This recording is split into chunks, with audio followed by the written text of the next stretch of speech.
Amazing Series. Welcome to Amazing Series. This is your host Amma. I'm in Addis Ababa and I'm here to meet a girl that I've always wanted to meet just because I really admire her tenacity and her ambition.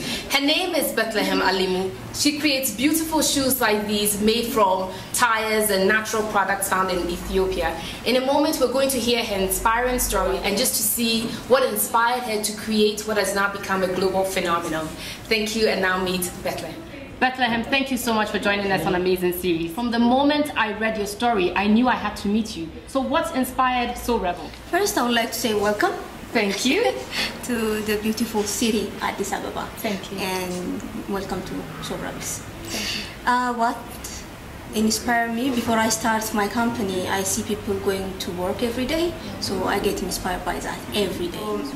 Here in Ethiopia, we had a culture of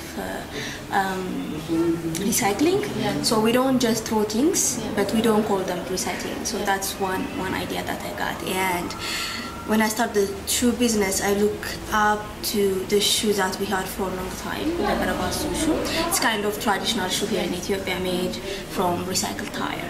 So I tap in that, and then I tap in the culture that I had, which is spinning, weaving, things like that. So I got inspired by that. People have got the ability to do things by hand.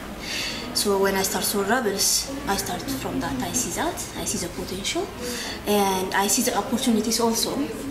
And then I start my company 7 years ago, almost 8 years. And one of the things that we do here in soleRebel is empowering our own artisans that we have for a long time. So it's not only business that we do, we're developing people and we empower people really by paying good money, by sending them to school and doing that. It's not like a charitable thing that we do. It's our responsibility to do it. You are an African woman doing business in Africa. Yeah. What is the greatest obstacle that you face? What are the challenges that you face doing business here? Well, basically, problems happen every day, especially when you're in business. The thing is, if you like what you're doing, you're not going to close your business in one day. You have to fight for it. So whatever problem that we have here, we're going to solve it. Every day we do have a problem. We can have a situation in different areas. But if you have a passion, if you love what you're doing, you can do it.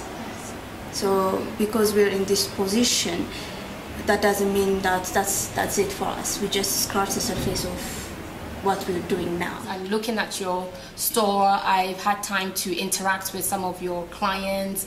I've looked at your shoes. The quality is phenomenal, really great quality. The customers who are here were talking about the fact that they're so comfortable, they're durable. Do you find that women in Ethiopia and the local community in itself, how have they received you? How have they received soleRebel? How have they received all the publicity that you get? Basically, we don't think like that. We think like it never happened. We're just gonna keep working. So we don't mention them every time. Maybe people are gonna hear about it by radio, different channels. Maybe they're gonna read about it by magazine. But we don't really focus on that. What we focus in building soleRebel and then take it to the next level. But there has to be a moment where you look in the mirror. I know, she's so humble, but I'm going to crack this. There has to be a moment when you look in the mirror and you say, you know what? I did this. There has to be. There's no little bit. I'll tell you, frankly, basically, when I see myself, I see people working behind me really hard, and they work hard for my success. This is not me who's producing the products. This is them who's producing the products, basically. So these people are the winner of this brand. I am not. I'm just the face of what they have done. So they have been carrying this talent for the last how many years, but we do have an opportunity to sell that talent now. So I feel like that, really. I believe you. And I know, just spending some time with you, you didn't see this, but we just spent time. We had a burger together. We were just chilling. Half, yes. But I ate more fries than she did. She's very polite. She let me have a lot. I just also found out that you are a coffee addict. You're living in Ethiopia? There's big coffee culture, actually. Coffee came from Ethiopia originally.